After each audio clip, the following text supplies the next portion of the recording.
Robin, I am sorry. I don't care how crazy Mac is making you. You can't let Matt Hunter rent out Georgie's room. Listen, I'm sorry that you had to find out this way. You could have sent leaflets or maybe Chris Martin to sing me a telegram, but it's still just not going to happen. There's a rental agreement. You don't really have the right to make that kind of agreement.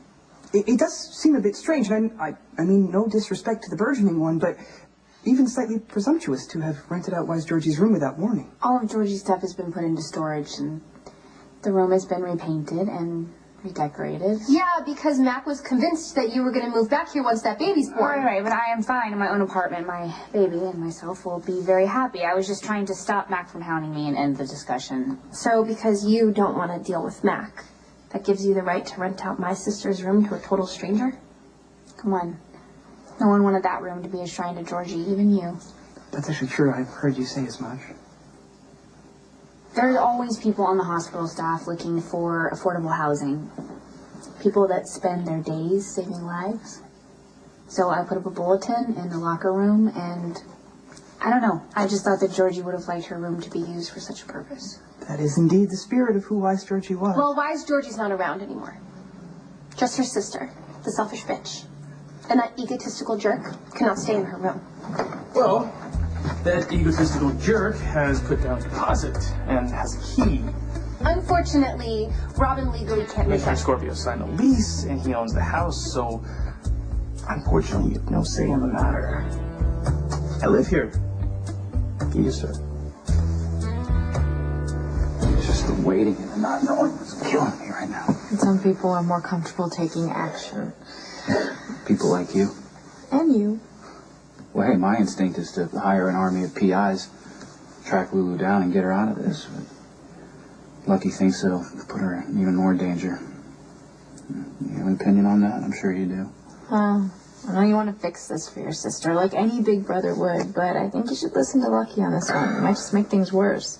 Worse? How can they get any worse? My little sister's on the run with her boyfriend, who happens to be accused of murder and is armed and, is it safe to say, dangerous? But not to Lulu. I mean, you don't actually think he's hurt her. No, I mean, I said I don't think he would hurt her deliberately, but bullets don't discriminate. They don't care if you're an innocent bystander. I mean, again, think of Michael Corinthos. Oh, Lulu, she did this on impulse, I know it. She just went charging into this mess because she's got our mother's heart and her father's recklessness. See, she's one of those people. She's one of those people who believes that in the end everything's going to be all right. Love conquers all. And nobody ever dies. But they do die.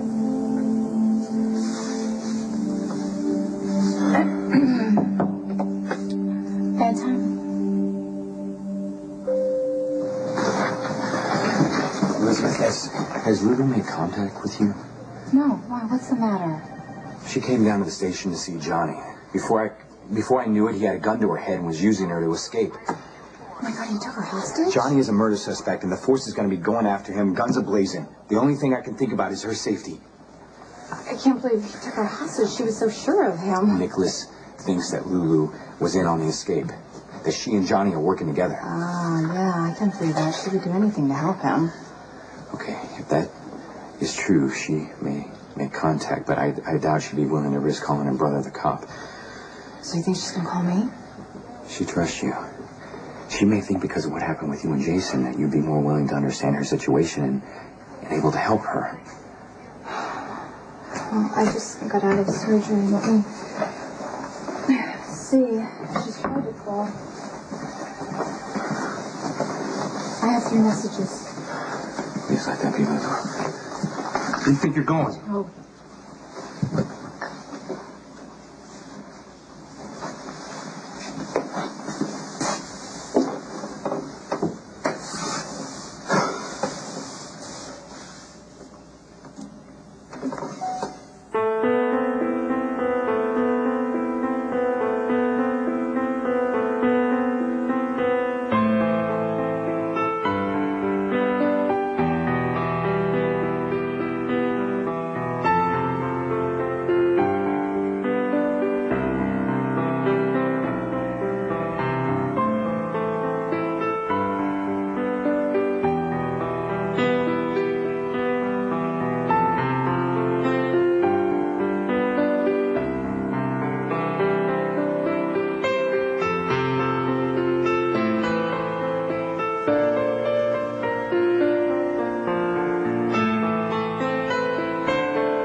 that song?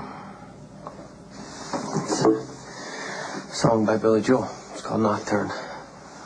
I didn't learn it with the professor, but I learned it because of him. He taught me how to appreciate music. Can't you see he's telling the truth?